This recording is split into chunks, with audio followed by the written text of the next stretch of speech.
live. Awesome. All right. So thank you guys for bearing with us for that quick moment. Welcome back to the call. We're going to go ahead and kick things off today. We're trying to accomplish getting off a little bit early. We're trying to, save you guys since it is Friday. I appreciate everybody for sticking out this whole workshop with us all week. Thumbs up, thumbs down. What do you guys think? Good stuff? Great stuff, right? So today, as I mentioned earlier, we are going to dive into contracts, and also we're going to dive into the prospecting side of things, because we've been showing you guys and prepping you mentally to be ready to be listing professionals, but we haven't really talked about going out and getting listings. And as I said briefly earlier, it takes a little bit of work. It's not going to be free, and it's not going to be something that you could go pay money and all of a sudden you're this, amazing real estate agent that has listings. It takes work, and I know that you know this, and that's why you're here. So thank you for participating and being a part of this great workshop. And also, just real quick, thank you and great job to David for his hard work putting this all together. He's done an amazing job. So I want to say thank you before listing workshop. We want to start diving into contracts and paperwork. What I've done is I took a class that I did a year and a half ago, and we have this amazing spreadsheet that I'm going to share with you guys in a second. And we're going to go down the spreadsheet, and it basically is going to tell you exactly what you need if you take a listing. If you take a listing, all you got to do is go down this worksheet and check. And then it's going to tell you, if applicable, then the following contracts will be required. And then it's going to tell you the addendums that are niceties to have, just to cover your butts, so to speak. So I'm going to go into that in just a second. David, I am a co-host still, correct? Yes, I am. Give me a quick thumbs up if you could see my screen. All right, cool. So there's my ugly mug. And here we go. I'm going to email this to everybody today. Okay, so let's go down this list, but this is the best checklist that I've ever seen for a listing transaction. Bottom line, this one says these are statutory. Who knows the definition of statutory? Legally accepted? Yeah, we're not attorneys, but just a quick note, statutory means, and you can, when you get this form, you can cross it off and write it in there. These are required. These are must-haves. No ifs, ands, or buts about it, okay? So if I take a listing, this first section is going to be, I must get these forms. Now, again, I will send this to you guys so you can make copies, and then you can just go down the checklist. Pretty nice. It also explains what the form is. So I'm going to go right into an example here, and I'm zooming in so you guys can see it pretty nicely, hopefully. Very first one, TDS SPQ. It tells you right underneath there, unless exempt, then you would require the following forms, right? So the TDS SPQ, transfer disclosure statement, seller property questionnaire, very important forms. When do I take these when I'm getting a listing? When should I have these forms filled out? What do you guys do? Remember, it's a workshop. I want participation. When's the best time to get these filled out? I get filled out immediately. Oh, sorry. Immediately, right? Mm-hmm. So somebody else was chiming in? I would say the same time that we get the listing agreement. Yeah, the same day that you take the listing agreement, at the beginning, Brian and David, if you don't mind, take over the chat while I'm doing this part of it, and I'll take over the chat when you're doing it. Okay. At the beginning is absolutely correct. The best time to get this done is when you go to take a listing, or better yet, when you go on a listing appointment, you want to have all of this paperwork. You know why? Because you're assuming that you got this. This is my listing. I got this. I'm walking in with all my paperwork. I'm walking out with the listing. Okay. TDS SPQ. I can't stress enough. If you're brand new, please write notes. Take lots of notes. Okay. If you're experienced, you've probably heard this a million times. Who fills out the TDS SPQ? The agent or the seller? The seller. Seller. Very important that you give these forms to your seller. Don't just DocuSign these forms. What's going to happen is if you get lazy and you think that my TC or myself are going to email and get all of this stuff docu-signed, the seller's not going to fill it out correctly. They're not going to review the forms. They're just going to click, click, click, click, click. So very brief, you want to start the conversation with Mr. and Mrs. Seller. These forms are very important. It's a simple questionnaire that explains what you know about the property. What I like to say is, keep in mind, it's always in your best interest to disclose. And if you're not sure if you should answer that you know something, the answer is probably yes, you should. Does that make sense? What do you guys do when you're out there? Felipe, just real quickly, this last one I did, I mean, I gave them a hand copy of it, but then I also sent them a link with Glide, and they really liked filling it out with Glide. And They then like filling out the forms with Glide, is that what you said? Yes. And then I printed it out, and then I went and reviewed it again with them. And because they missed a couple things, but the most important thing you got to tell them is that you need to disclose everything you know about the property. And that's huge. That's the biggest part of this. This whole thing is, you want to get it away from from you. You want to make sure that they understand the severity and the importance of filling this stuff out themselves. Now, if you use Glide, great, good for you. If you haven't used Glide, don't worry about it. You still want to take this stuff with you. I take the physical paperwork with me and I get it filled out right then and there. I have them take their time and really address those questions, because when they have questions, who's the first person they call? It's you, right? So bring it with you, have it with you, assume the close, and make sure that they take the time, and it's important that they understand more information is best. Okay. So it says TDS SBQ unless exempt. Look at ESD and WHS. This checklist is amazing. It's telling you what to do right there. Okay. So the ESD would be a seller's or an exempt seller's disclosure, and a WHS would be the water heater, I believe, form, right?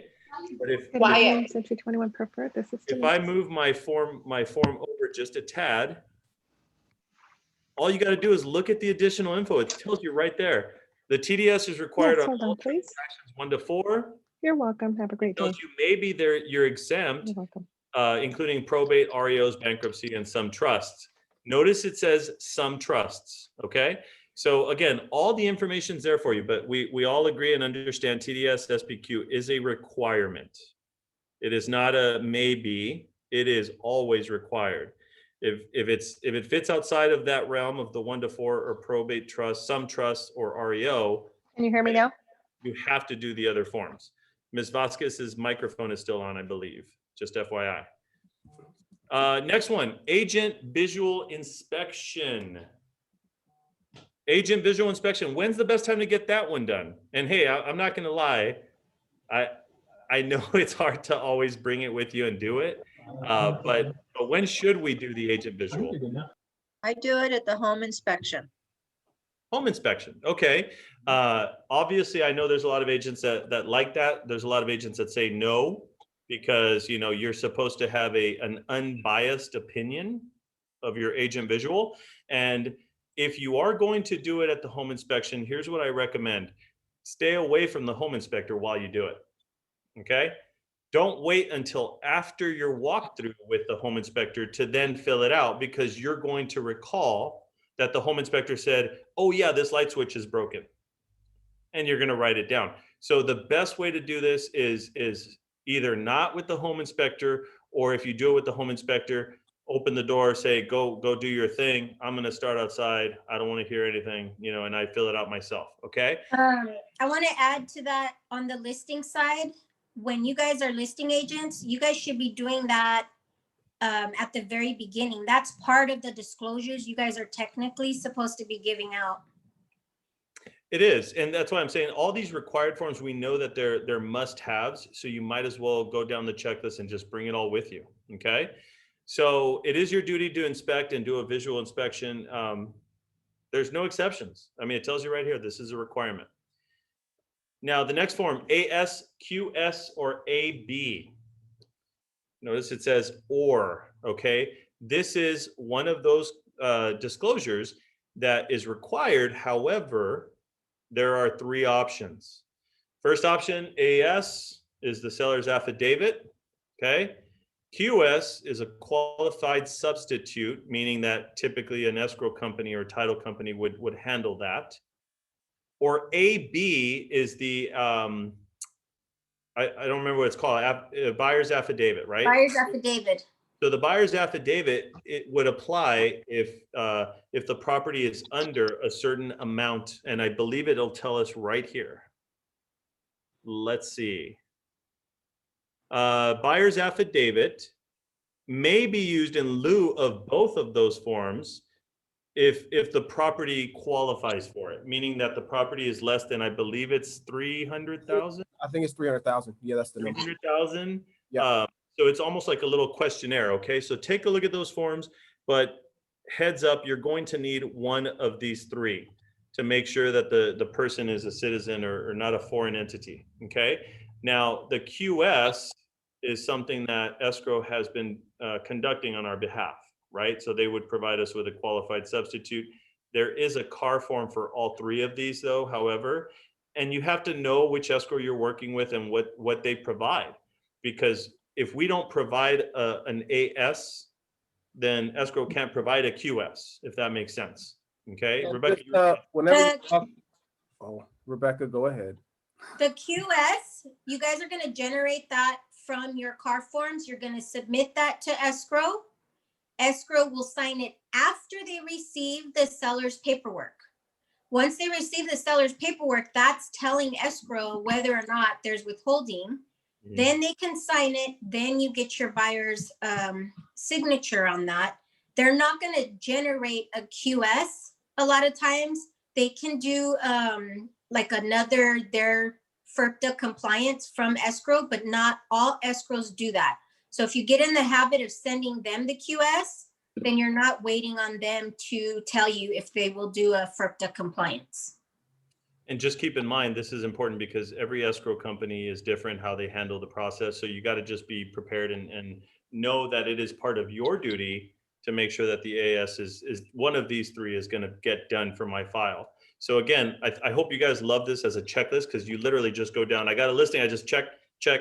What is this? Let me go find out, right? Natural hazard disclosure experts report. That's funny that it says experts report. So the NHD report, as you guys may or may not know, is something that, sorry, let me take that off.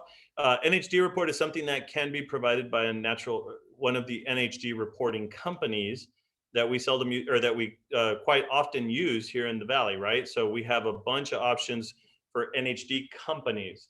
Now, legally, an NHD company doesn't have to provide a report for a transaction. The reason that they're making it statutory here is because it's so simple.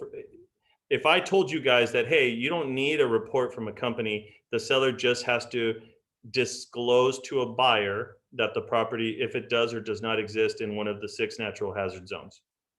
How are you going to do that, right? So talk about really getting confused. So what everybody does, the easiest thing to do, this is why they exist. NHD companies will provide you with the report. Okay, your seller just has to sign and the buyer just has to agree and sign that they've been disclosed and informed. That's why the reports exist. So again, it's statutory. Check it off the list. If you're using a TC, which you should be, the TC will typically tell you that they will go ahead and handle the report or ordering the report for you guys on your behalf. Okay, don't tell Rebecca. Don't unmute your phone, Rebecca. That wasn't a question. There you go. You're ordering it for me. Done. NHD disclosure statement. So this is where I see a lot of confusion. We have a report and we have a statement. So the report is just the actual physical report. You have to have it in the file, right? Once it's ordered though, there's a little piece of paper that comes included with that report, and that is the statement that has to get executed or signed, okay? Does that clear that up? Is everybody understanding that? Becky's biting her tongue like, man, I want to say something so bad right now. Yeah, I'm going to say something. Go for it. It's not escrow's responsibility to get those signatures. It is your TC or you as the agent. 100%. I mean, it's not escrow's responsibility to get a signature on anything, quite frankly. That's up to us. So the statement and the report are two different things, but they come included in that one little pretty package when you order the report, okay? The statement is what has to get signed. Now, do you think, would you get in trouble if you have your buyers or sellers sign off or initial that they've received the report? No, you're just doing extra work, but there's nothing wrong with that, okay? It's just a way to make sure that they're reviewing everything that they're getting. Now, the next two, you'll notice, have a check mark already because they're requirements, but they're already included for you. You don't have to do anything extra. They're already done. However, the notice of the gas and hazardous liquid pipelines and Megan's Law, who can tell me where they are? What disclosure has them in there? Not the TC. David, can we black out Rebecca's screen here for a second? No, I'm just kidding. I wish. So who can tell me, who's my bright agent can tell me, where are these disclosures located, in what form? Isn't it on the listing agreement? Like where it has reference to where you go to see it? Close. RPA. NHD report? Okay, everybody said it at once, and I heard RPA. RPA. Who's that? SQ? It was Ellen, I said it in the RPA. Ellen said RPA. Yes, you're absolutely correct. RPA, the residential purchase agreement, has both of these as disclosures. It talks about it in there, and it gives the website of where they can go to research that information. Good job, Ellen. She was one of my OGs, my original students when we did the RPA class back in the day. So you're absolutely correct. But the check mark's already there. So I hope you guys see this. This will be awesome for you. Once you save this and you get a listing, you just go boom, boom, boom. I know what I need, exactly what I need. Okay. Next, AD, agency disclosure. When do we get that one filled out on a listing? It's the first one, right? First form we get filled out. I don't think we need to dive into that. You guys know what it is, but it's there on your check mark. Is it automatically populated when you get a listing contract printed out? Yep. So is the next one, buyer's inspection advisory. Can anybody explain to me what this is and why we get it signed with a listing? Or how you explain it to your seller or buyer? Participation. The BIA. Wake up, guys. Wake up. Come on. What's our answer? How do we explain it? How do we get it signed? These are all of the inspections that a buyer can do at your house if they want. Yes, but the BIA doesn't give them all the inspections. So you're close. That would be more a statewide buyer seller advisory. But the BIA, if you're getting a listing signed and you have to have them sign the BIA, why is that? Allowing access for the buyers to come and do an inspection? Yeah, this is a great opportunity for you as a professional to set an expectation with the seller that Mr. and Mrs. Seller, just keep in mind, we have to do everything in our power to allow the potential buyers to come and do their inspections. They have a right to do inspections. They have a right to come and check the property, for home inspections and what have you. We just have to make the home accessible. Okay. Also, we got to keep the utilities on. How about this is a great opportunity to remind yourself to tell the sellers that. I don't know about you guys, but I've had many times where I've gone out to a property with my buyers, the electricity's off, the water's off, and I look like a fool, right?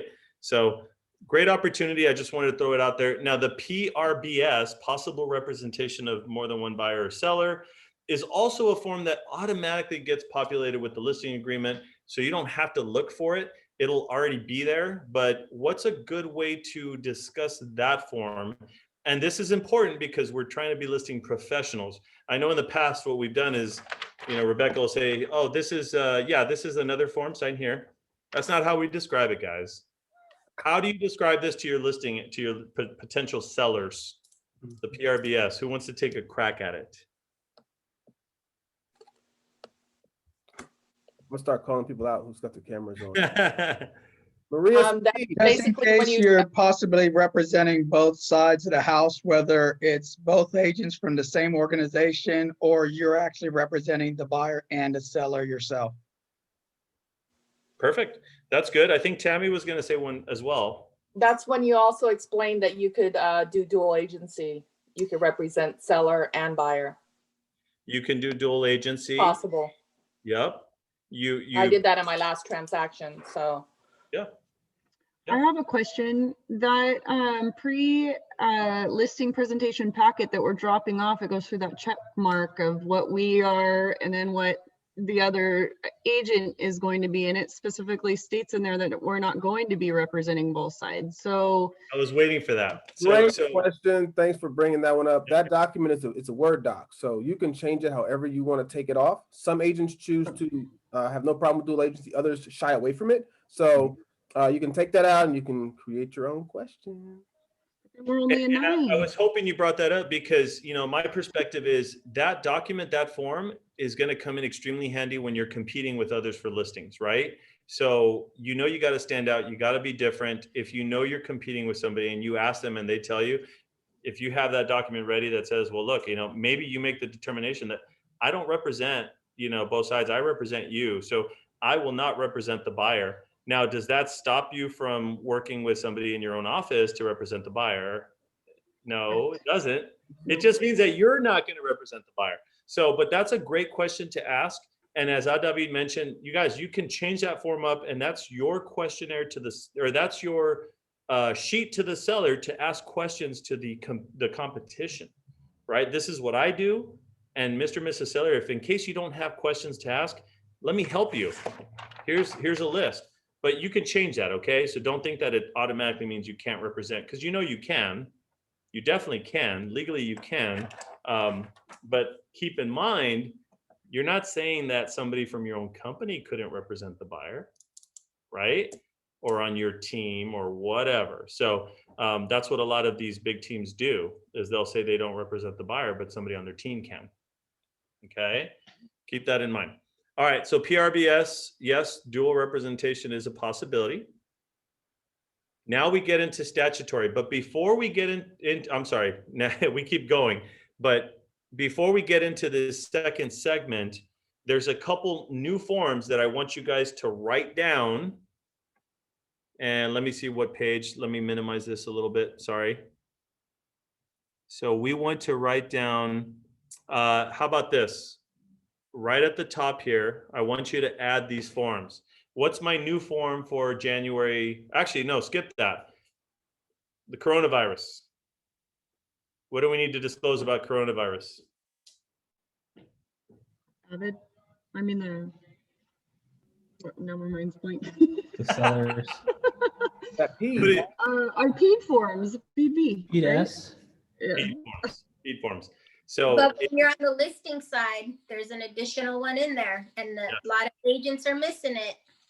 Right. So on this form, when you get it today, right at the top, you're going to have to handwrite, because it's always going to be changing, right? There's going to be additions right in their PED. Okay. So right in there, you're going to write PED. So now we're going to get down into the required in applicable cases. What this means is this top section is the only forms that are must-haves on every single listing. Okay? This next section talks about if this, then that. In other words, if I'm in a trust, then I need to look at this. If it's a short sale, then I need this, et cetera, et cetera. So right at the top or somewhere on this page, what is our new, if applicable, form for January 2021? Has to do with fire. House hardening. The home hardening, correct. So make sure somewhere on here, if the home is built prior to 2010 or is in a high fired zone, then add the home hardening disclosure. Felipe, I had a question on that. Sure. My listing is before 2010, but the NHD came back and it's not in a high fire area or an extreme high fire area. Okay. So in how I read the form, it doesn't look at the very top. It says if they're not in those two areas, then you don't need the HHDA or whatever the form in symbol is. Correct. Okay, It's if both. So if you are prior to 2010 and also in a high fire zone. Mhm. Okay. So that is correct. So the form acronym for the PED for the coronavirus, by the way, is the RLACAA. Just FYI, if you want to write it on the top. So inapplicable cases, this is the stuff that would be if this, then that. Okay, so chime in if I'm confusing anybody. So the very first one, so if seller is exempt from the TDS, remember we just talked about it. So there's a couple reasons somebody might be exempt from a TDS.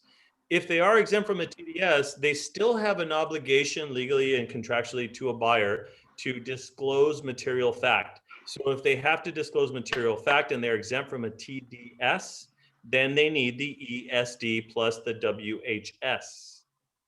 I mean, guys, this is simple, right? I mean, do you guys like this checklist? This is cool. All right. All right. Perfect. So you fill out both of these, check, check. I'm a big nerd. I love contracts. If the agency disclosure is provided, CAR also recommends that this form be provided, the CCPA. Okay. So again, you just keep going down the list.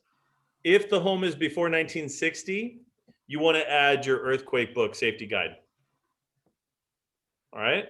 If the home is built before 1975, you need to also include potentially this commercial earthquake guide disclosure. Okay. 1978 lead, you got to do your FLD, right? Your lead disclosure. Oh, it's right here. So you got to do both. I'm sorry, the pamphlet and the FLD. Mhm. Can you guys see that okay? Do I need to enlarge it more? No, you're good. Okay. Rebecca looks like she doesn't have her glasses on. If it is built before 94, then you need the water conserving fixture disclosure. I think I butchered that. Okay. If it's in an HOA, common interest, you want to add the mandatory and contractual HOA disclosures that come with, meaning that you have to have HOA documents ordered. If termite clearance is required, now please pay attention to this. It says if termite is required by the lender, then you have to have your termite inspection report, your pest report. Okay. Do you want to order a report and just submit it just cause? No, it's only if it's required. If clearance is required, then you got to have the report. Okay. So they did a great job. So all you got to do is go down the list. Seller financing addendum, not very, very common, but we just had one pop up yesterday, as a matter of fact. So if there's financing, seller financing, you need the SFA, seller financing addendum. If it's a former meth lab, okay, there is a form for that. There's an MCN. I have never seen one. Have you seen one being used, Rebecca? I've never seen one. Thank goodness. If somebody received a notice regarding groundwater, okay, that's not very common here, but there is a form for that. This one actually is interesting because I think we've been missing this for a long time. If there is a private transfer fee, then we should be adding the NTF or something equivalent. So Rebecca, make note of that, because there are a few communities still left in this area that have private transfer fees. So if there is something, we need to be adding the NTF or something equivalent. If the seller receives flood-related disaster assistance, then they need to basically disclose that in the SPQ. Again, it's only just reminding you in this case. If the buyer's not obtaining title insurance, which is not something that is very common, notice advising buyer to obtain title insurance is contained. The verbiage is contained in the statewide buyer seller advisory. That's what the SBSA is. Okay. If property has security bars, they got to disclose. If there are supplemental taxes, how many cities around us have supplemental taxes, guys? All of them pretty much, right? They all have, almost all of them have. So we need the SPT. Okay, it says or SBSA. However, I think it is part of our checklist. We require the SPT. Is that correct? No? Darn it. I was almost 10 for 10. If you represent the buyer, we do require that the buyer sign like a tax roll or a tax bill or something. Okay. Got it. but we don't actually have the SPT required on there. Okay, so We can add it. we had it. Well, this is saying No, if we there can are add it. We can add it. right. Add anything you want. Well, this is for when we're taking a listing. So if we do have, and we know that there's supplemental taxes, we all get the SBSA most of the time. So I'll talk to you about it afterwards, Rebecca. We'll make sure that there's one or the other. We'll make it simple. This one gets missed quite often, especially with newer agents. If the loan is FHA or HUD owned, there's a certain form that needs to be submitted by the buyers, and you're going to need it for your paperwork, and that's the HID. Okay, so again, this is hopefully helping you just remind yourself, like, oh crap, I need to make sure this. Oh, the buyer is FHA. I need to make sure they have this HID form.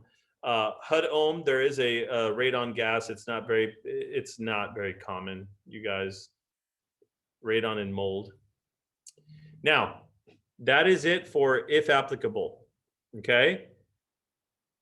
Other available advisories and disclosures. This last segment are all the other forms. I'm going to precursor all this. Some of these have been made requirements from us. And Rebecca, you're going to have to help me on this, because I've gone through this, and some of this stuff I said, you know what, you got to have this in your file. But legally, all of these forms we're going to cover are not requirements unless we've made them a requirement at our brokerage. Okay. So again, I just want you to know that, and it's on the checklist, because when you get in those arguments with other agents and you have nothing better to do, and they say, well, this is a requirement. No, it's not. Yes, it is. I don't know why you guys waste your time with those battles, by the way. But when you get into those arguments of who's right and who's wrong, again, keep in mind, these are not requirements legally. However, some brokerages make certain one of these forms requirements. Okay. So I'm going to enlarge it a little bit. SBSA, Statewide Buyer and Seller Advisory. This should be a requirement, and it is. Rebecca's giving me the thumbs up. Make sure you get it in your file. So this is the one that Richard was kind of alluding to. This has a list of a bunch. I think it's like 14 pages now. It has a list of a bunch of different reports and inspections that can be had and done by buyers and sellers. I mean, everything's on there. So get it signed. We used to have to get every page initialed, and the good news is CAR finally took that off. So all we have to do is get the last page signed. Thank goodness. Okay. Very important disclosure. That disclosure also actually covers your butt about square footage.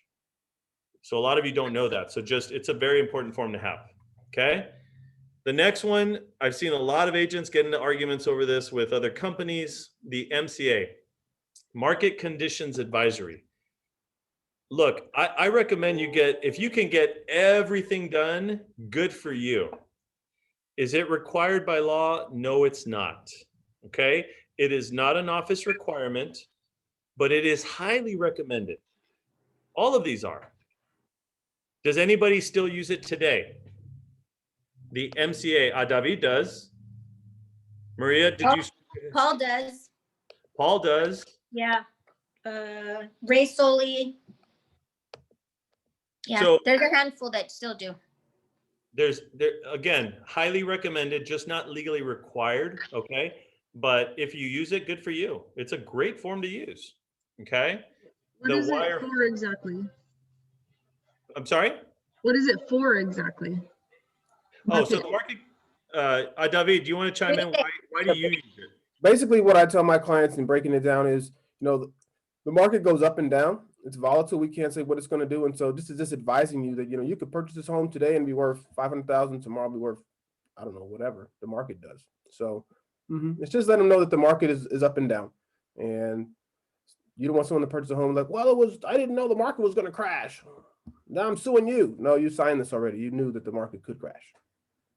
Now, the other big deal about this form is it does remind them about the importance and the risks involved in removing contingencies. That's huge. So again, just a great opportunity for you to explain again and set that expectation that, hey, don't forget, if we, we're going to have contingencies on the buyers that are making offers, and we're going to stick to those timeframes, blah, blah, blah. So not required, however, highly recommended. Seems like most of my agents that have been doing this for more than 5 years are still used to using this, and that's okay. That's actually a good thing. So the WFA, I believe it's included in your listing contract. So get it signed. Wire Included fraud. in the listing and the purchase. Yeah. So again, this one, and this is a company requirement. So when you get this form, just circle it. It is company required. Does anybody have any questions about how to present it or get it signed? Has anybody had any challenges explaining the form? I mean, we're here to help. No? Good. Buyers and sellers in a probate sale, you need the probate advisory. So again, this is just reminding you there's going to be more forms included. Short sales, we don't do a lot of them anymore, but the SSIA, those of you that used to do short sales, remember this form. There's also a short sale addendum, I thought, SSA. So to all buyers, the buyer inspection election. This is to all buyers. Okay, again, not required, but recommended. Recommended. And it's not a company requirement. BIW. So this one is a company required form if it applies. Somebody give me an example. How does the BIW apply? When does it apply? Let's say you don't want to do an inspection. Not you, but your client does not want to do an inspection, right? I'm just helping you with your verbiage there. Yes, if the client doesn't want Common for investors. Investors. Whoa, good one. Good one. Yeah, investors are going to be the culprits here. But yeah, your client says, hey, I don't need a home, inspection. I don't need a blah, blah, blah, whatever. I would always say, get it signed. Just say, okay, you're opting out against the advice of the broker to not do this. Great job. BMI, buyer material issue. Has anybody ever used that one? Very important form. It's not a company requirement. However, take a look at this. This form is to be used to buyer to document issues that are of concern to buyer. Wow. We should be seeing this form a lot more often, I think, right? What would be an example of something that could be a concern to the buyer, but they choose not? I'm going to give you an example. Somebody says, you know what, that smell, something about that smell. But, oh, do you want to get a test done to blah, blah, blah? No. So perfect example, they say no. I would have them sign a buyer inspection waiver and a BMI. Hey, we gave them every opportunity to get it checked, tested, looked at, whatever, and they declined. That's when I would use this form. Does that make sense, you guys? WCMD, water conserving plumbing. I think that's a requirement. It is a requirement. Thank you. So the WCMD, water conserving plumbing fixtures and carbon monoxide, is a requirement. The hazards booklet parts or the 6-part disclosure packet. So that is a requirement, should come with your NHD. Okay. I see a lot of them coming with links. But there is in your guys' zip forms, when you go into your all forms and you do your drop down, it'll say ePubs, and it is in there. Great. I'm gonna cruise through the rest of these because there's a lot, but again, hopefully you guys appreciate this is gonna be right there. You could save it on your desktop and just go right down the list. Buyer with homes with HOAs, have them fill out a BHAA. Buyer where the seller is a trustee, you're going to need a trust advisory. Okay. That is a requirement. If you get into a bank-owned home, an REO, you're going to need the REO advisory. Buyer in a wildfire area. Again, if you get your report and you are in a wildfire area, you need the WDFE. Now, if you're in a wildfire area and built before 2010, you need the home hardening. Okay, does that make sense? Buyer and seller where buyer agent is arranging buyer's mortgage. David, can you finish up the rest of that? I got to take this real quick. Sorry. Just go down that list. Are you there? Sorry, I was muted, guys. My bad. No, it's all right. I'll be right back. The loan broker, sales broker disclosure, that's if you're representing, I'm not actually familiar with this form because I've never used it before, but I believe you're representing you're doing the loan and the sale of the property. I can't move his screen over. Not something that we actually practice here in our office. The DIA disclosure information advisory. This is to all sellers. It's very, I don't know the difference. Actually, I've never used this one either myself. And then the SA, or the seller's advisory. The seller's advisory goes with the listing agreement. So that one's ready to rock and roll. And this one here would be an option, the disclosure information advisory. Last one is the REOL, which is the If you take the listing for sellers. So that's if you're in a bank-owned home, and I'm sorry, I'm back. If you're in a home and that is an REO and you're listing it, then you need that as well. Did we say the DIA is required or not required? that was not required. I'm aware of. Disclosure Yeah, advisories. sorry. Go ahead. The DIA, we were talking about making that required, and that only gets signed by the sellers. And that's basically explaining the disclosures and what they're supposed to be disclosing. Now, there's one additional form that you have to add, you guys, and that's the square footage disclosure. It's new. Rebecca, do you remember which one that is? SFLS. SFLS, square footage and lot size disclosure. Okay, so that is a not a requirement, but it is highly recommended. And I'm going to give you a perfect example. So just remember to write down SFLS, square footage. If you ever get into a situation where the buyer says, I'm not sure this looks like it's 1,600 square feet or 2,000 square feet, or any question about size, square footage, get it signed. Lot size, and I know we have a lot of these, there's discrepancies, get it signed, okay? So that's when that applies. So let me stop sharing my screen here for a second. So that was a lot of disclosure. Do you guys, real quick, yay, nay, like that checklist? Does it make sense? Is it super simple? It's the easiest checklist that I found that will help you guys with your listings, okay? I'm getting a lot of thumbs ups. Thank you so much. Perfect. So I just wanted to make sure, and I'm seeing some chats on here. People are saying, we don't have a crystal ball to dictate the market. I think that was for the MCA. So yeah, just great forms. Again, there's nothing wrong with using the ones at the bottom, but they're not necessarily requirements, okay? But highly, highly recommended. Again, you got a transaction on a listing, grab that checklist and just go right down. You can't fail, okay? You'll make sure you know exactly what you're needing. Get everything done up front that you can is going to save you guys a lot of time, okay? You should be opening escrows with all documentation sent over to the buyer day one. I mean, hey, I got everything. Here you go. It's the best way to do it. Any questions on any of the forms? Way too easy. Any of the forms? Bunch of professionals. I love it. Okay. So if we Felipe, yes. Oh, Carol, what's up? well, that DIA, okay, Yep. that explains to the seller how and why they're supposed to fill out all their TDSs and SPQ and all of that. And I was always told, and I think it was even Giardinelli that said that that is a required form. Right. Maybe I'm wrong, but I've always gotten it because you give it to them first before they start trying to fill out the TDS or the SPQ, because it's there to help them on how to fill it out. And you're 100% right. So Giardinelli, when he did his class on disclosures, when that one came out, it's not a required form, but he highly stresses that you should make it a requirement and that brokerages should make it a requirement.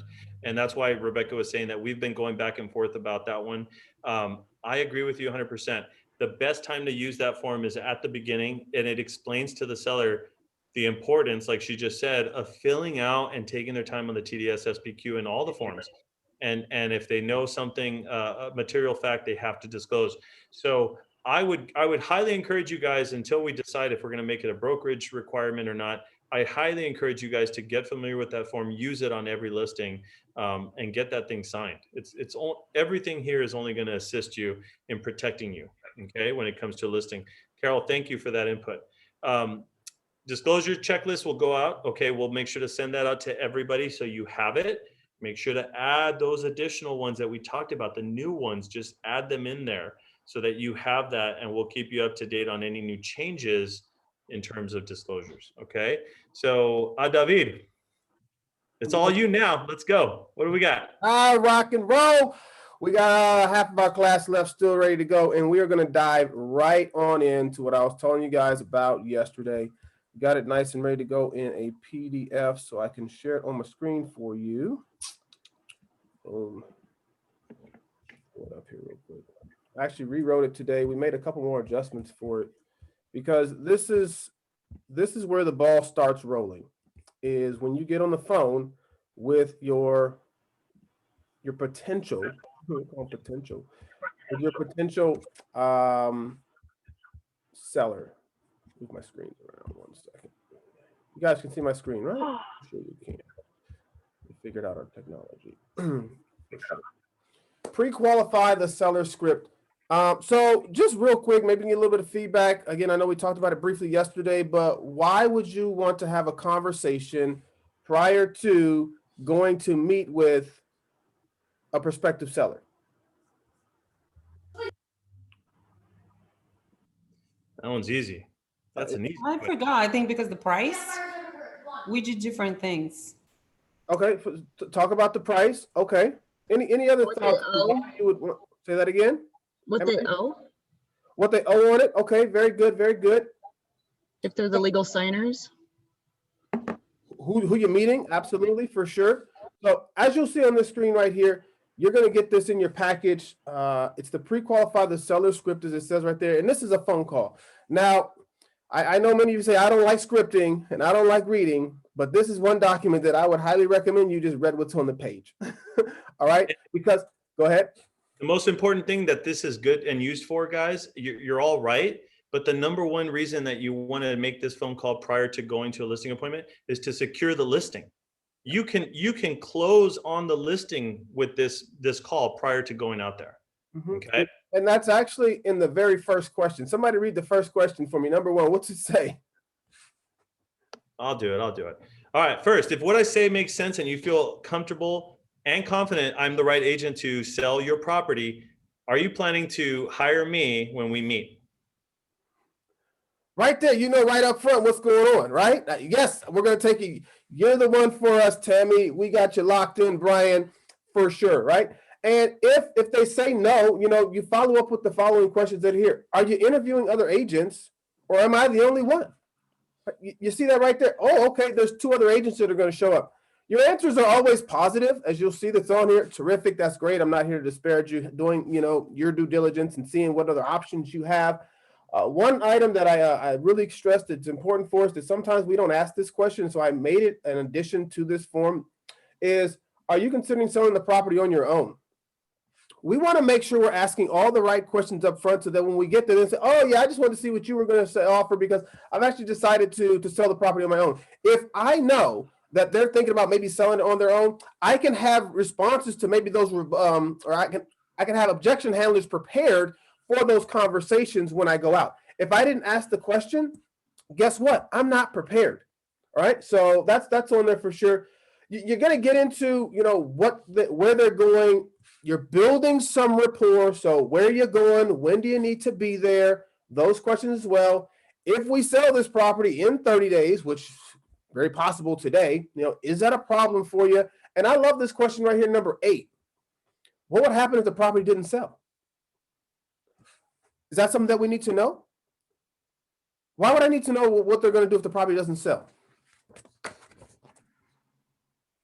Creating that expectation of, what's their contingency plan? I mean, you're building on the emotion too, like if it doesn't sell, then how are they going to feel? Right. You're connecting, you're building that relationship with them for sure. Everybody's got an idea of what their home is worth, right? Because Zillow came out and took over the world, right? And now we all know what our home is worth. Because my neighbor sold for $485, and there's no way that my home can't be worth $550, even though it's a model match and I've got some landscaping in the front, right? My home is just worth more, right? So, what are you thinking? What is the price you're thinking you would like to list a property for realistically? You're just throwing that out there, seeing what they're going to say, and then you follow that up where Where am I at? Lost my place. What was the prop? Where are you? There it is, number 11. Sorry. What do you think is the lowest price you would consider? So you see their top end and you see their bottom end, where they're going to be. So you can try and see if you can fit into that box for them, but you can see where their mind is for like I got one right now. So true story. We all love stories, right? Guy calls me up. I don't know if I told you guys this story already or not. Call the guy up and I was like, listen, right, you need to sell your home for sure. No worries. We can help you out with that. What do you think of listing your home for? $650. This is a true story. This happened. $650. All right, cool. Fantastic. What's the lowest that you'll take for it? $640. Okay, fantastic. Yeah, because my neighbor sold his home for like $630. So I know my house is worth just as much. Okay, so we'll go back. We do our homework. Yes? Do our homework. Model match is the most recent one. We called it's in escrow. So we call the agent up that's got it in escrow. Say, hey, we're running some comps out here. It's a model match down the street from the home we're about to list. You guys were listed at $579. What did you appraise for?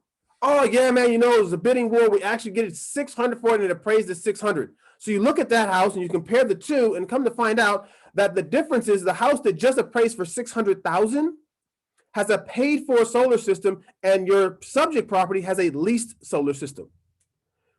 The properties are pretty much identical. Their model matches. The upgrades are relatively the same. So is there any way that your client has a chance of getting $650? No, but you need to be able to explain that to them when you sit down, and so okay, this is what they want. I'm gonna bring them some information they're not gonna appreciate, but I'm gonna be the professional to let you know this is why. Okay, so this is why you're having that conversation. As you continue moving down through this this questionnaire, you just ask the questions as they're there. You want to know about their property. Actually, let me skip back to number 12. How much do they owe on their property? Why do we need to know how much they owe on their property again? Somebody talk to me. Why do you need to know how much? Get a net sheet. Boom. Got to be able to provide a net sheet. Can't give a good net sheet of what their proceeds would be if I don't know how much you owe on that property.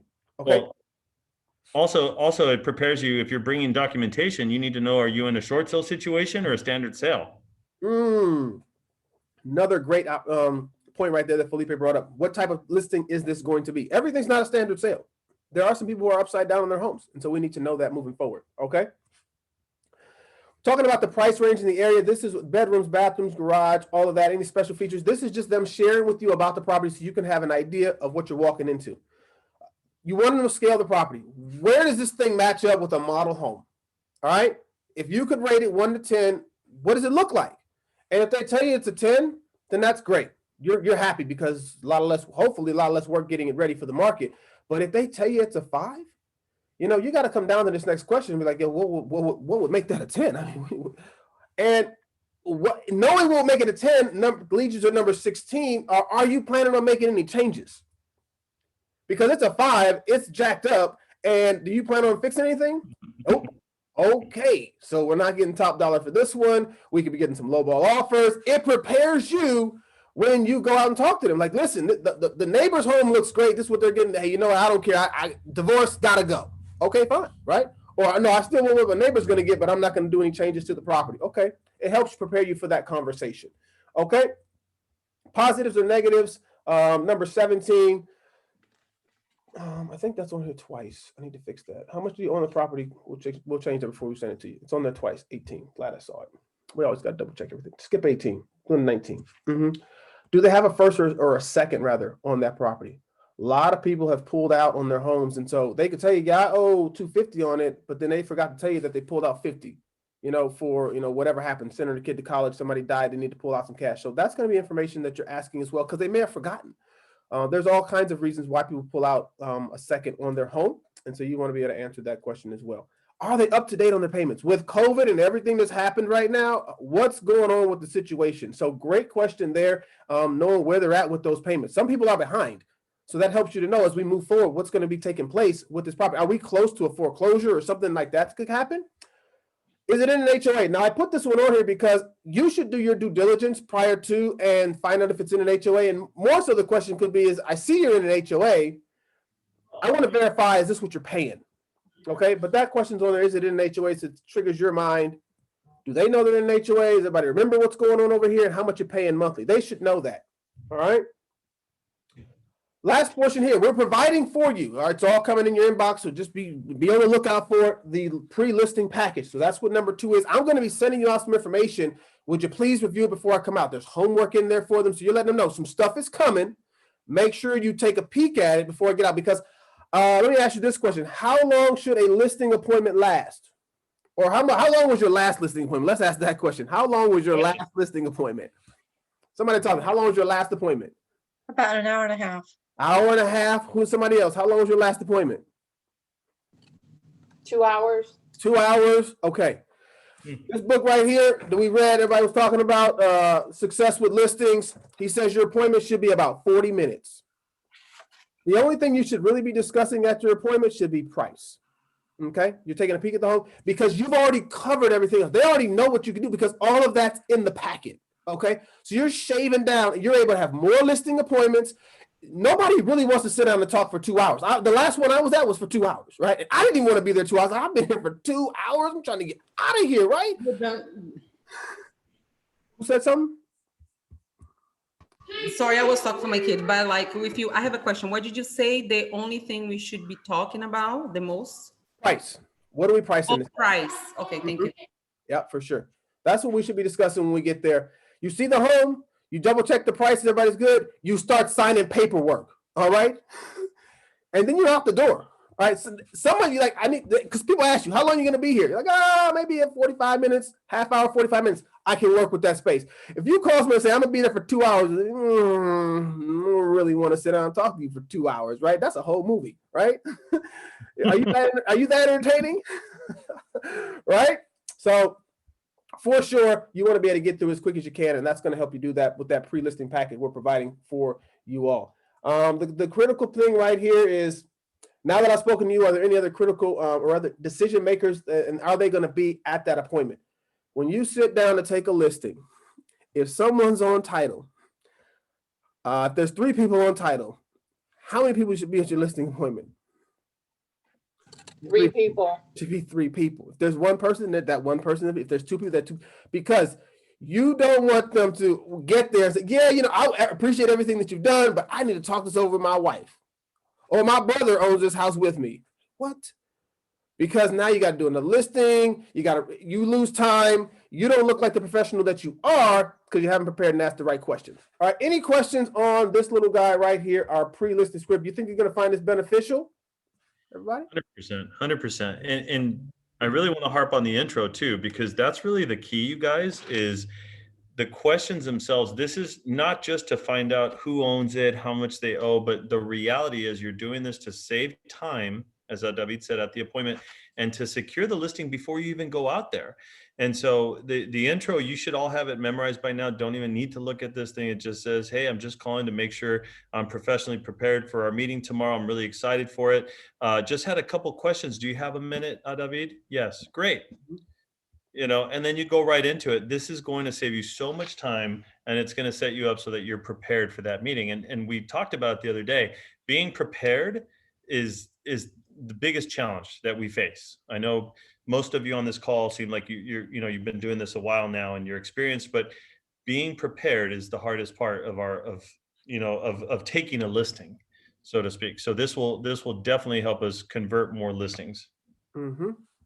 Absolutely. So what I'm going to do is I'm going to take you guys to, because maybe you're familiar with it, maybe you're not, but this is a piece that is critical for your business.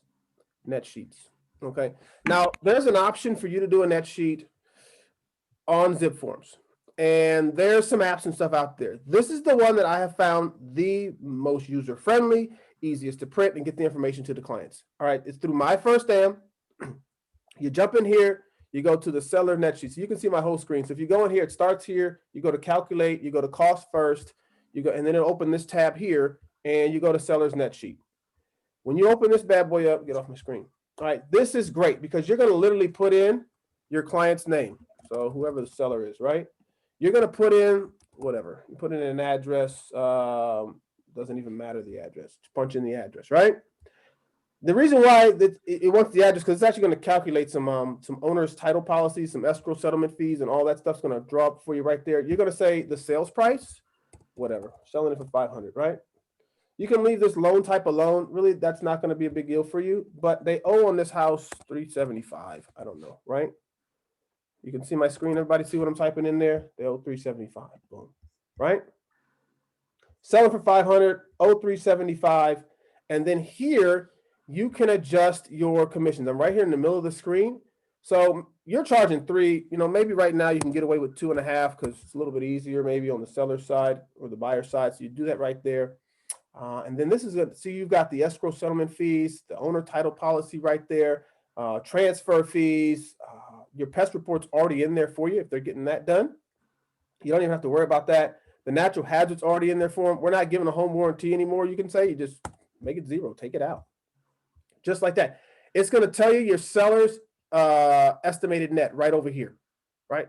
So all you do is go to the top of the screen right here, and you hit the print button and you hit detailed estimate, and it's going to pop it out for you. Now, you're not going to see this screen because it's not showing that portion of it, but I can actually do that for you. Hang on a second, watch this. I'm going to change this share for you. Haha, I believe. You got my options. Here we go. Watch this. I want you to see it all. So we'll share the whole desktop for you. All right, boom. Now you can see everything. So if you're here, if I just blow this up a little bit for you, and you go here to print, you hit the detailed estimate right here. It brings the whole thing out for you. And then all you have to do is, shucks. Boom.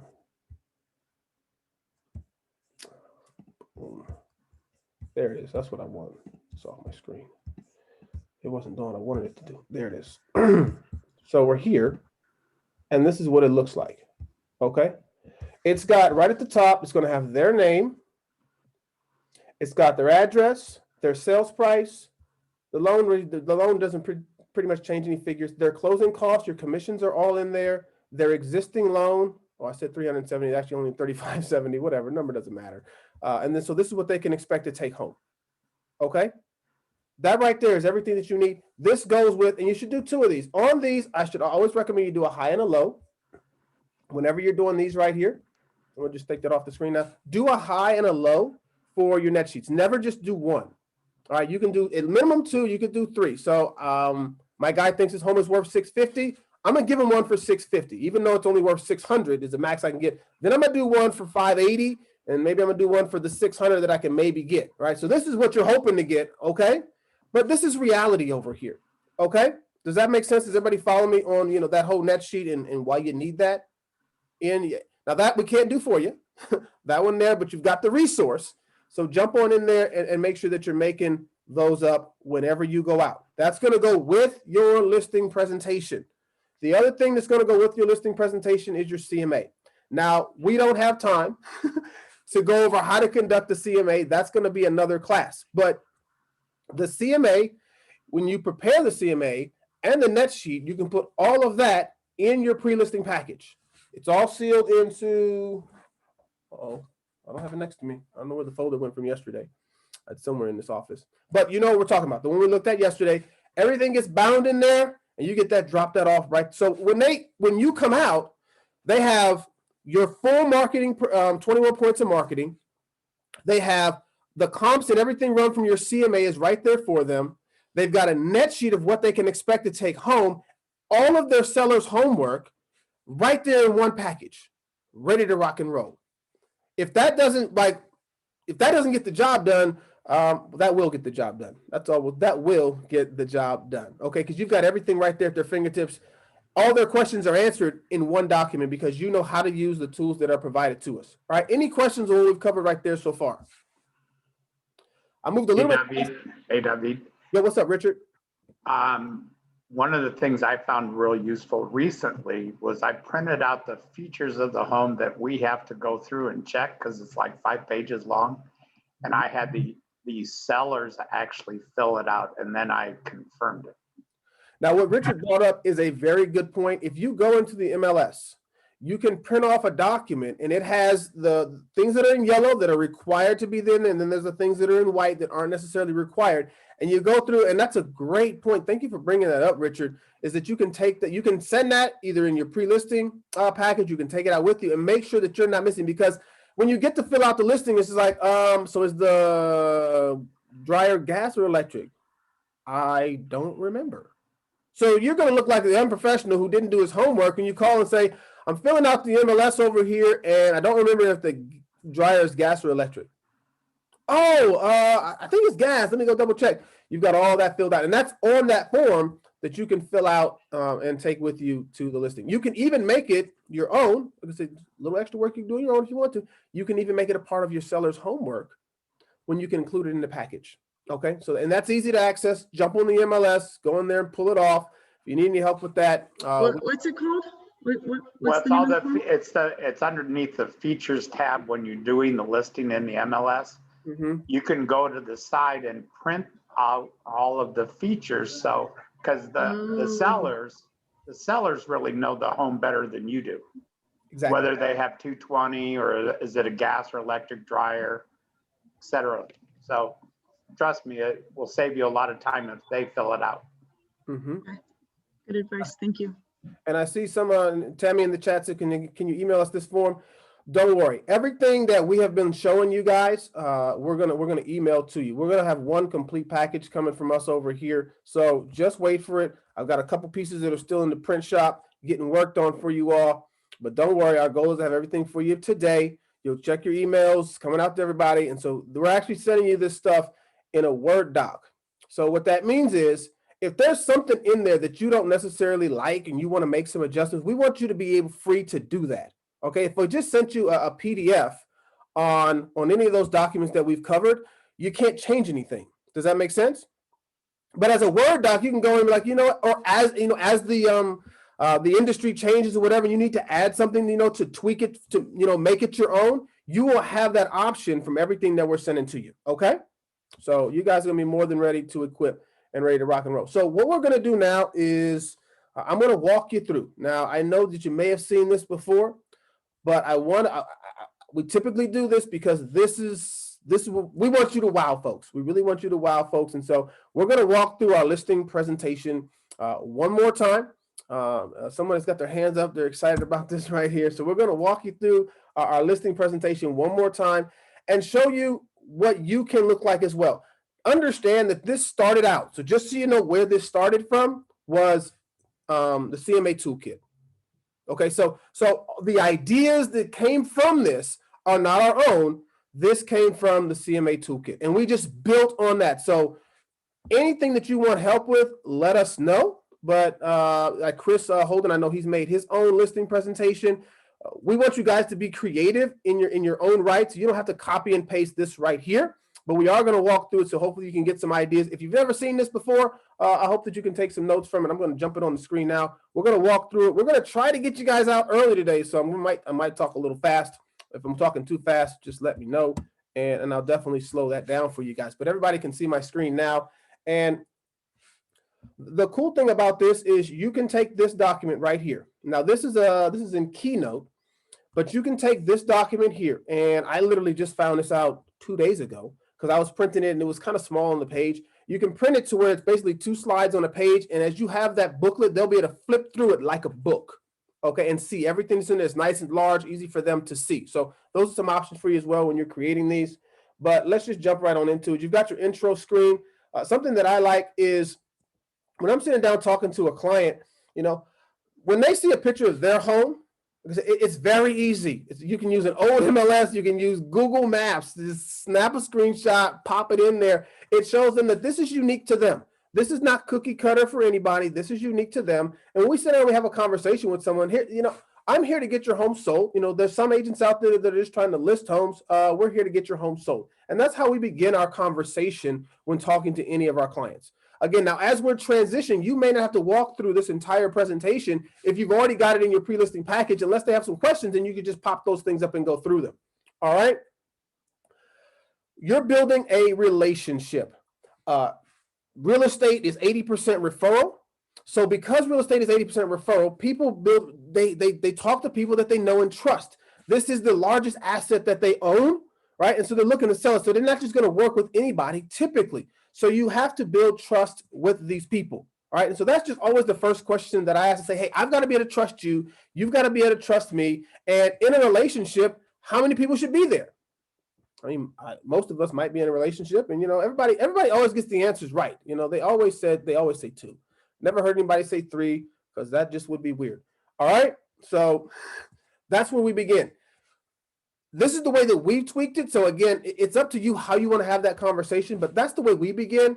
And as Felipe noted, when we were at that listing presentation he went to with us, we asked the question, we popped the button, they answered the question right, it shows up on the screen. I mean, you just look like a total superstar, like, man, this guy really knows what he's talking about, and I can trust him.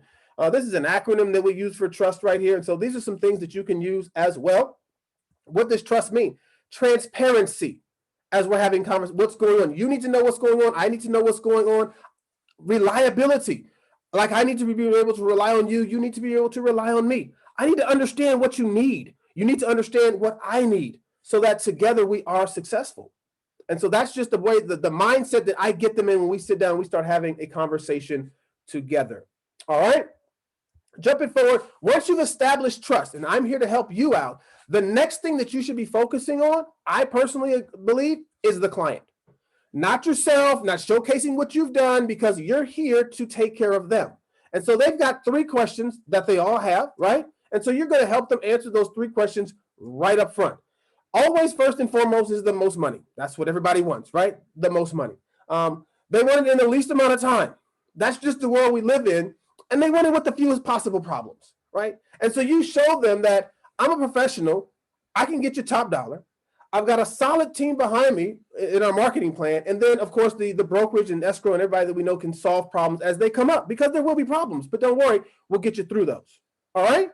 We're focusing on you as my client. Not talking about me, not going through my, what do you call them? Going through my referrals and everybody with my accolades. There it is, what I've done. No, we're talking about you. Okay, so that's where we like to start. This is another slide that we put together because there's a lot of different agents out there that are available to people. There's the part-time agent, right? There's the mega teams that are out there. And then there's like what I call us here is professional agents. And I just ask people, do you want someone who checks all the boxes or just half? The answer is always the same, right? You answered the question for me. Do you want someone who checks all the boxes or just half? Talk to me. Nobody knows? You don't know? Do you want someone to check all the boxes or half the boxes? We want all the boxes. So many people. There we go. All the boxes. And you check all the boxes. All right? In a real estate transaction, everybody has a role to play. So because everyone has a role to play, they have to know what their role is. And it's up to you as the agent to inform them of what their roles are.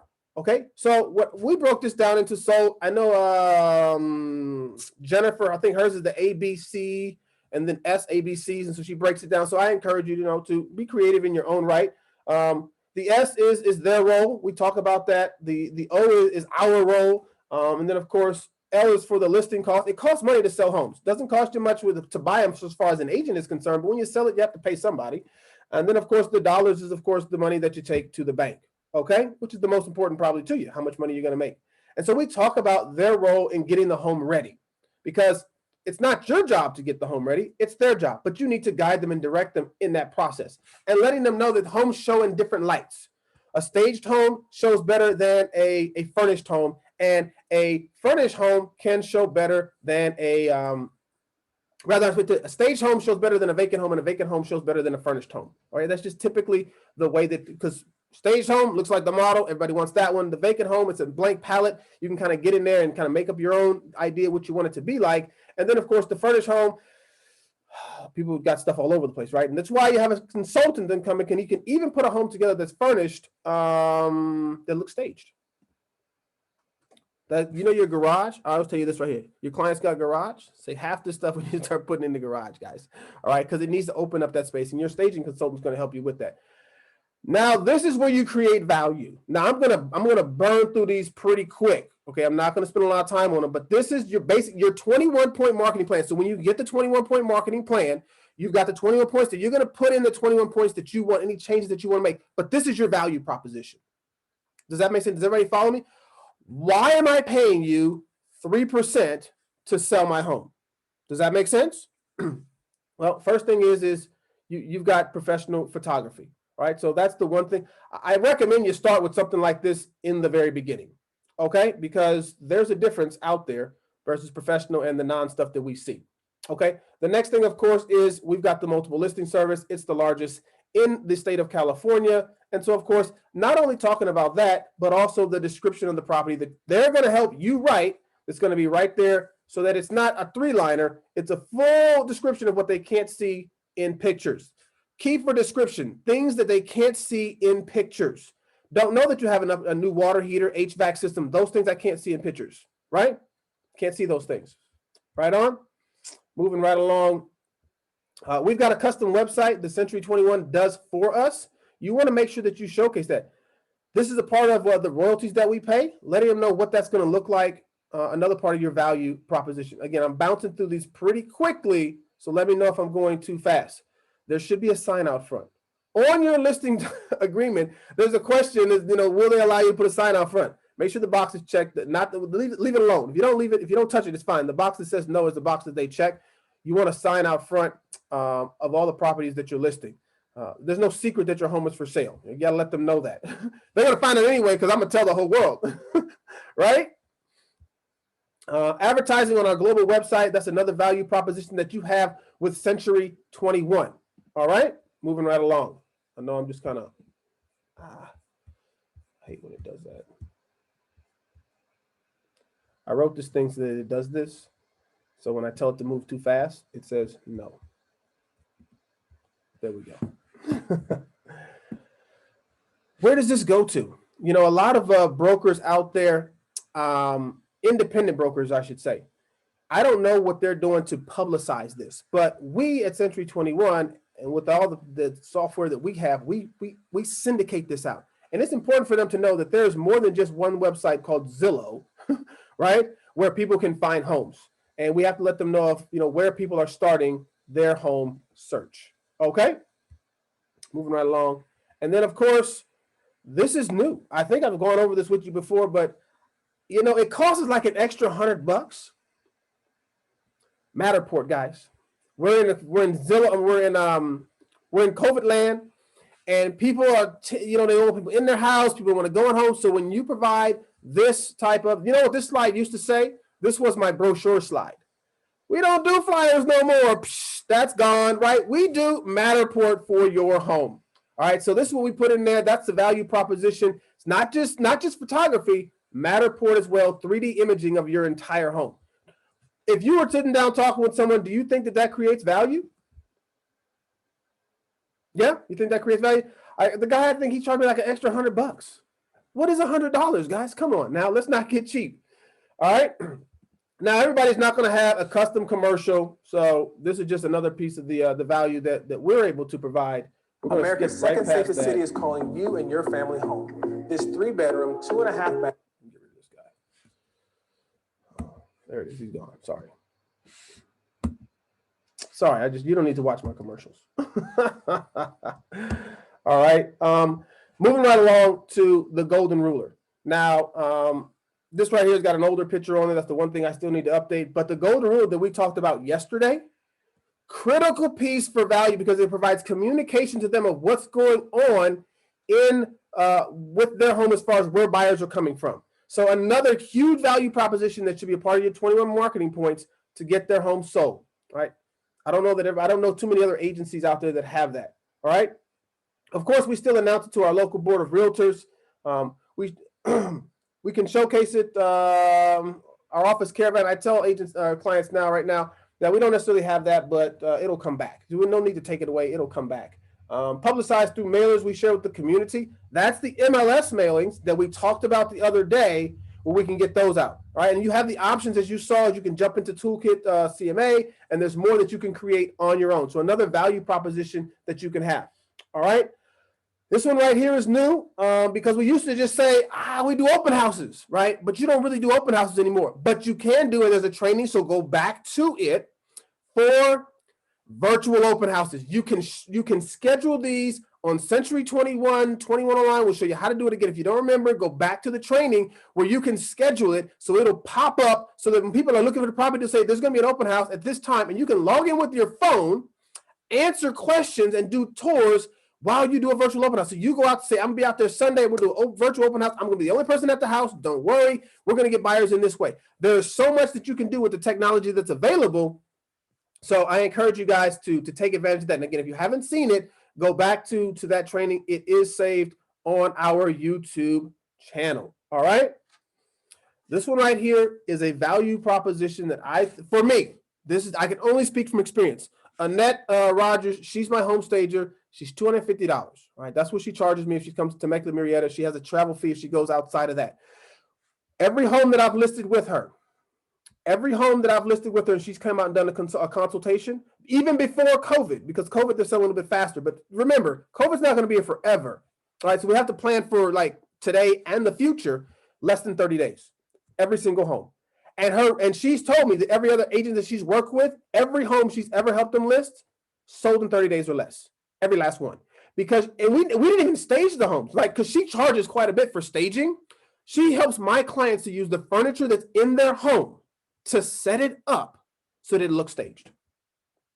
She says, take that off the wall, put this over here, shift the way that's in here. This is going to open up that space. Huge value proposition for you and your clients. All right, I don't know what happened there. So moving right along. David. Yo.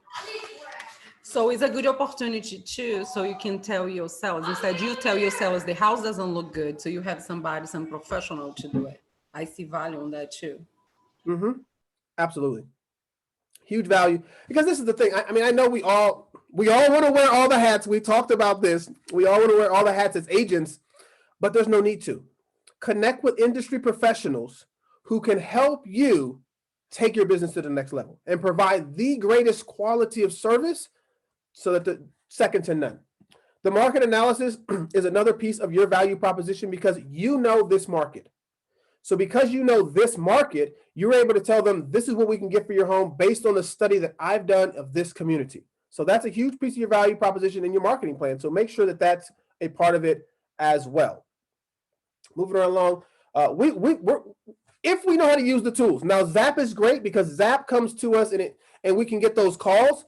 But what I actually stress out more here is the reverse prospecting. Now, this is free to us. This is right through the MLS. So if you've never used it on your listing, I highly encourage you to do it because like you see on this screen, this is an actual listing that we took. This is the actual reverse prospecting that took place. I can show my clients, we were listed in 3 days and we had 1, 2, 3, 4, 5 people who absolutely love your home.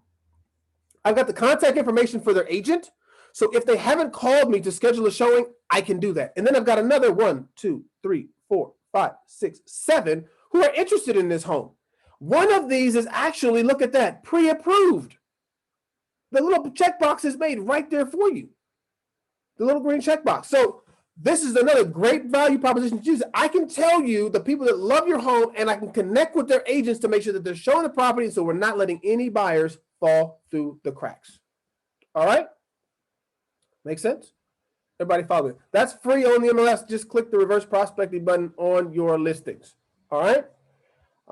Today's day, with so many buyers out there, you want to make sure that you're cross-qualifying. Have a great lender that you can cross-qual those guys with so that you can make sure you're not wasting their time. I talked to real true story. So I got a client looking at a piece of property right now. They've been looking at this property for almost 30 days now. We looked at the property first. It went into escrow, right? We missed it. Came back on the market, and then they decided to go with another one. It went into escrow, fell out.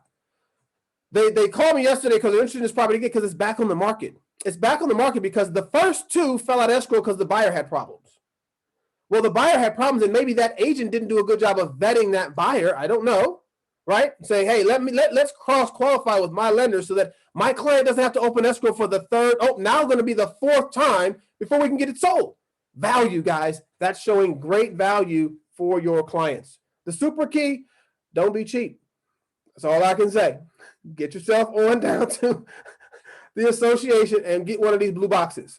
Okay? The combo locks are cool, but you know what? Anybody can give that code out. This shows your client that their home and protection is important to you as it is to them, and that no one can get into their home unless they're an agent. And we can track when they come in that home, when they leave that home. All right. Huge value proposition. No combos, guys.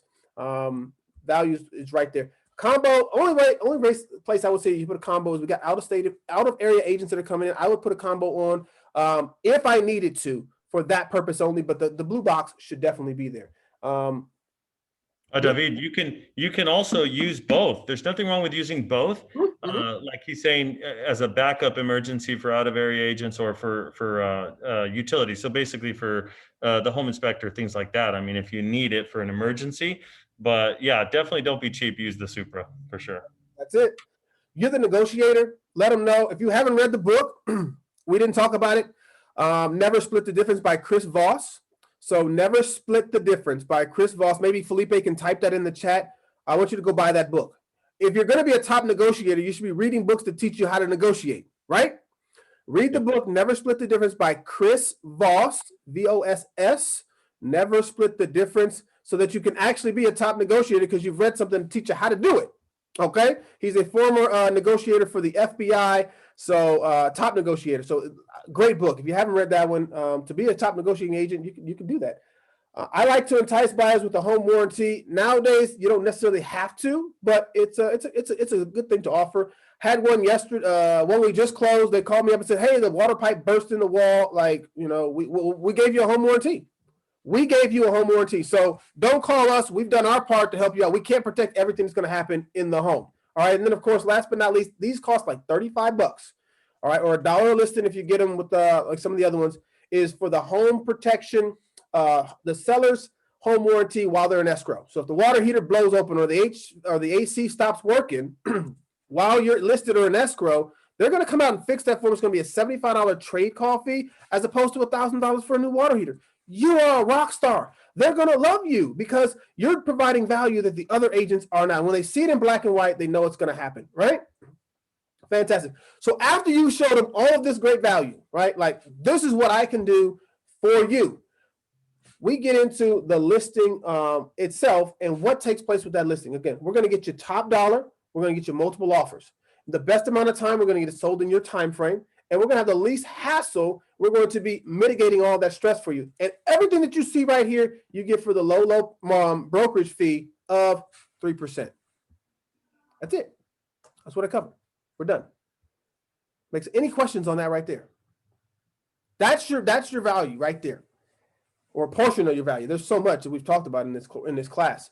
And then this is brand new. So we literally just made this one here, like, I don't know, 2 days ago. So this is a new slide. If you haven't seen this one right here, you say commission, but people don't actually understand. They don't understand 3 and 6, and they get confused and so on and so forth. So this right here breaks it down for them, what they're paying for. Okay. Eventually, all these slides are going to pop up on the screen, or all the pictures are going to pop up for you guys on the screen here. All right. Boom. Here we go. So they're able to see what they're paying for. We put 5 to 6% sales price, right? 50% to the listing office, 50% to the selling office. Already you can see. So, well, about 1% goes to the brokerage. Boom, that's gone, right? I got all this marketing and everything that I do costs money. Okay, another 1%, that's gone, right? So what is your agent left with? Like 1%. Okay, so I know you thought I made 6%, but I don't. This is what I make. The other side, we got the listing side or the selling side. Their brokerage probably going to take 30% of their cut, maybe something like that. I don't know. So the agent might get about 70. Letting them know that the buyer doesn't pay anything here. All right.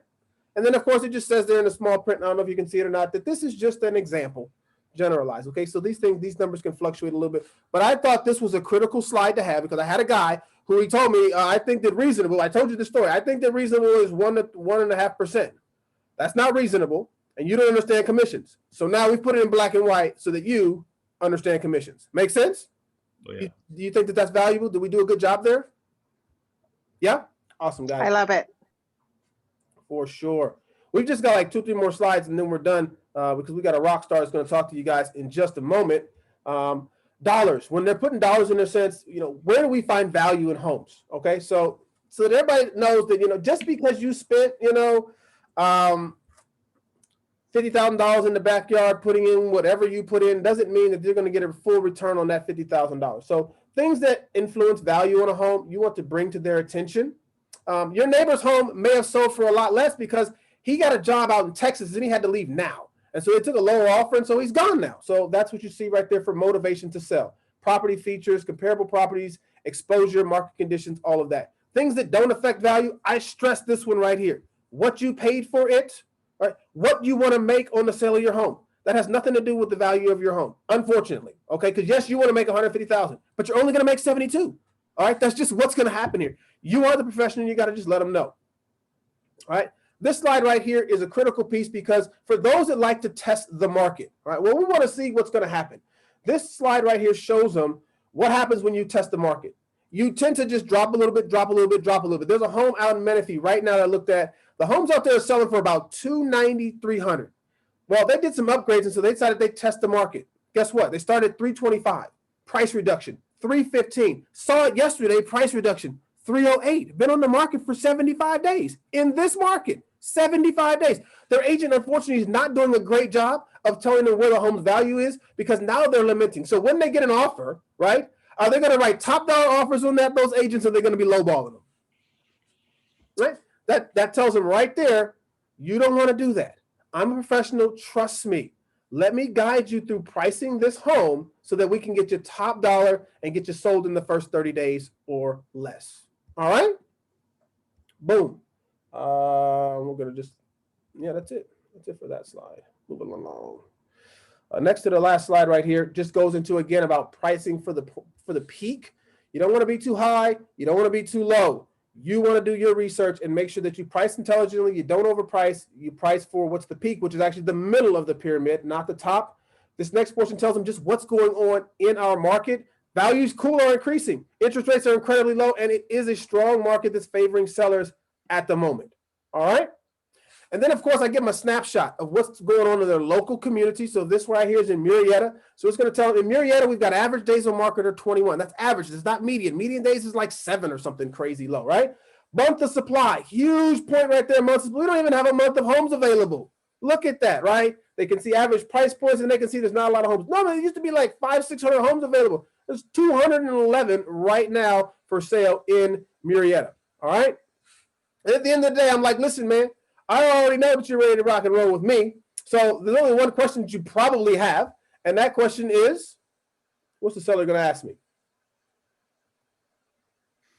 When do we start packing? And what am I telling him? What am I telling him to start packing? Get started today, buddy. Get started right now because we're going to get this home. So any questions on this presentation? Do you find value there? Anything we need to add to it? Talk to me. I like it. It's way different. Yeah. Obviously customized. So we're going to send you, I'm going to send you this right here in the PDF. So that way you'll be, because you don't want my stuff and my face and all that. And so you'll be able to use this right here to help create a template. So if you need help with a listing presentation, all right, you want to build something, let us know. We are here to help you be the rock star agents that you can be. All right. Because when you sit down, and somebody might say, no, I'm not going to say that. Whatever. You guys are already rock star agents. So you've got a pre-qual for the seller script. You know which questions to ask. You know how to do a CMA so you can get the proper value of their home. You also know how to do a net sheet so you can see what they're going to get a return on their home. And you're going to have a rock star listing presentation. So when you sit down with them, they know that they can trust you to get their home sold. Sat down with a guy and he said, I have friends in the business, man, some family even. But after sitting down talking with you, I'm going with you. You know, he's got friends and family in the business. But when we sat down and we had a presentation with it wasn't, no, not really comparing. No, I don't think they're going to get the job done like you. And that's the kind of impression that you're going to leave when you have a Rockstar presentation and all of your pre-listing package and everything ready to go. Okay? Any questions on what we've covered in this listing workshop? Any questions? When this is sent to us in a PDF, we can actually, would we upload it in a PowerPoint and then delete certain slides? Are we able to make changes to them? Like how exactly do we do that? If you want to work on something specific, and I'll leave it at this right here, because these take a lot of work, right? And I want to make sure that You guys, I would just throw this out to everybody, but I just know human nature. So, Anne-Marie, you're interested. You want to put something together.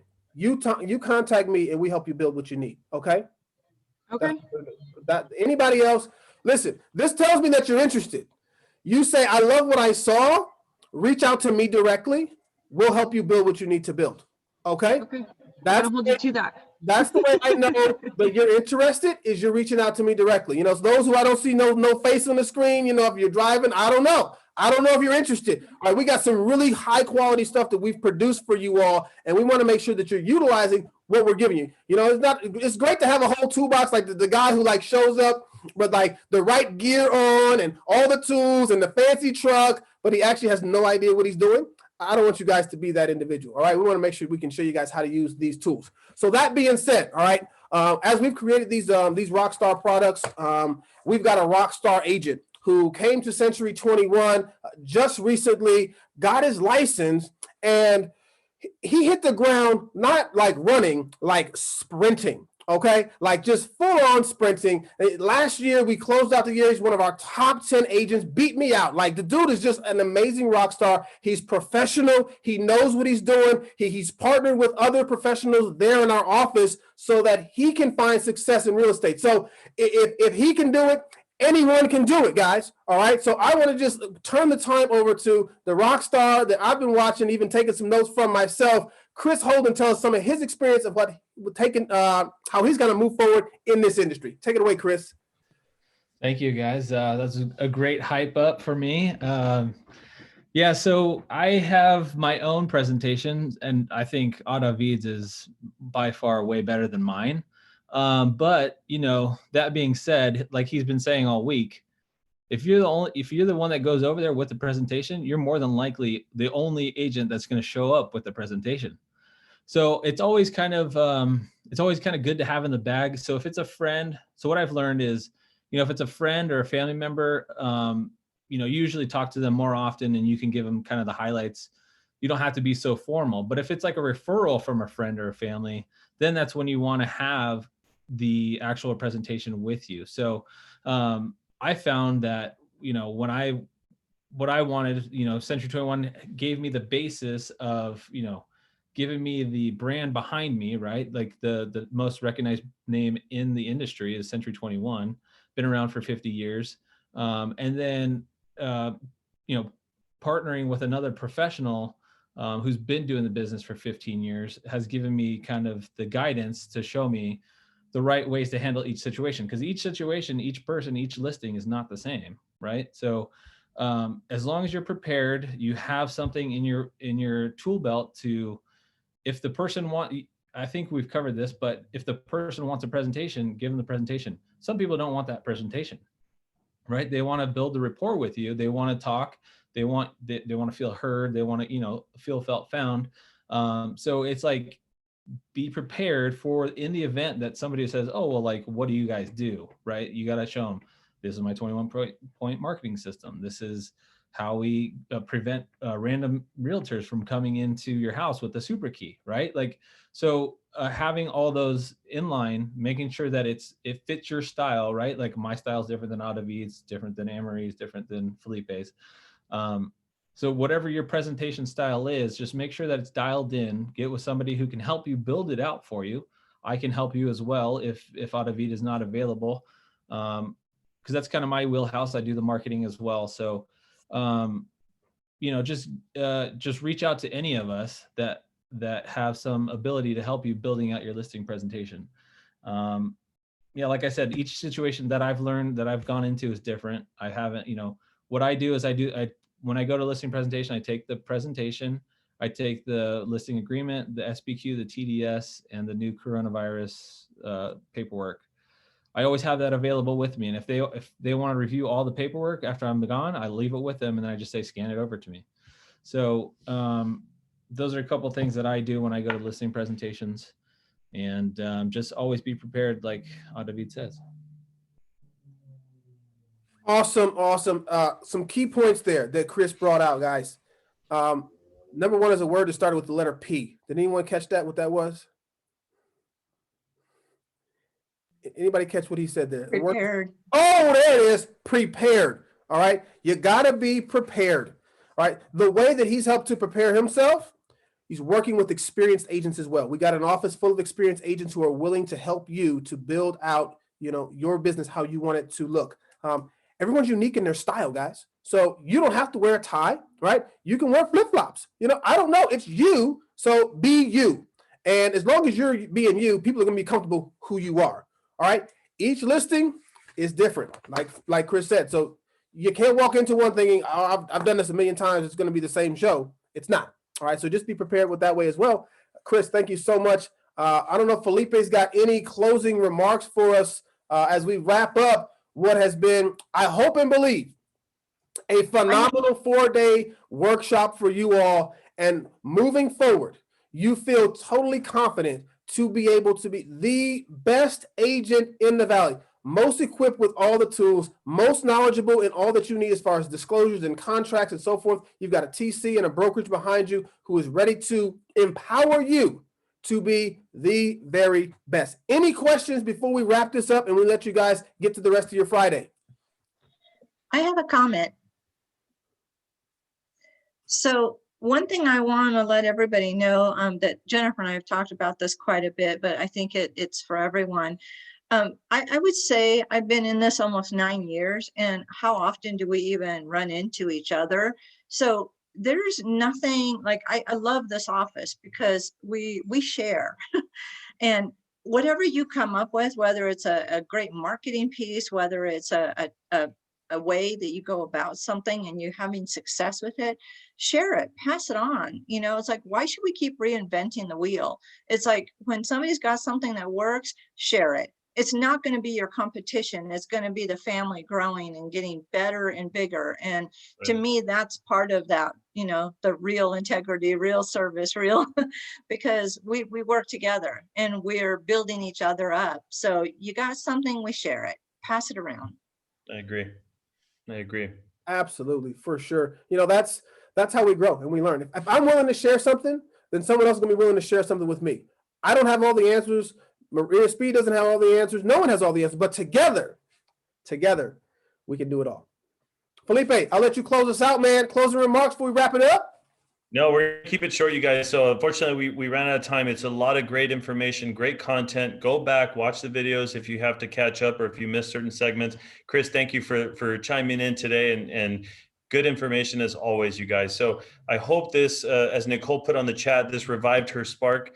I hope that this helps revive something in all of you to understand the importance of getting listings and being professional. So what we'll do is on Wednesday in our normal sales meeting now next week, we will go ahead and I will go back and talk about the prospecting techniques to get those listings, because we missed out on that today. We ran out of time, but I hope that this helps everybody. This is great content. David, amazing job again. Thank you so much for helping me put this together and getting this done and taking the time to get this taken care of. So I appreciate all of you guys doing a great job. If you have questions, you need help, email us, call us, text us, let us know. We're all here to help out. Shelly and Chris and everybody with marketing. I mean, just again, Amber's here for you guys. So we're here to take care of everybody, and we want you to be, appreciated, and we respect all of you guys. So have an amazing weekend. All right. Love you guys. See you guys. David, thanks again, buddy. Yeah. Thanks, guys. Thank you.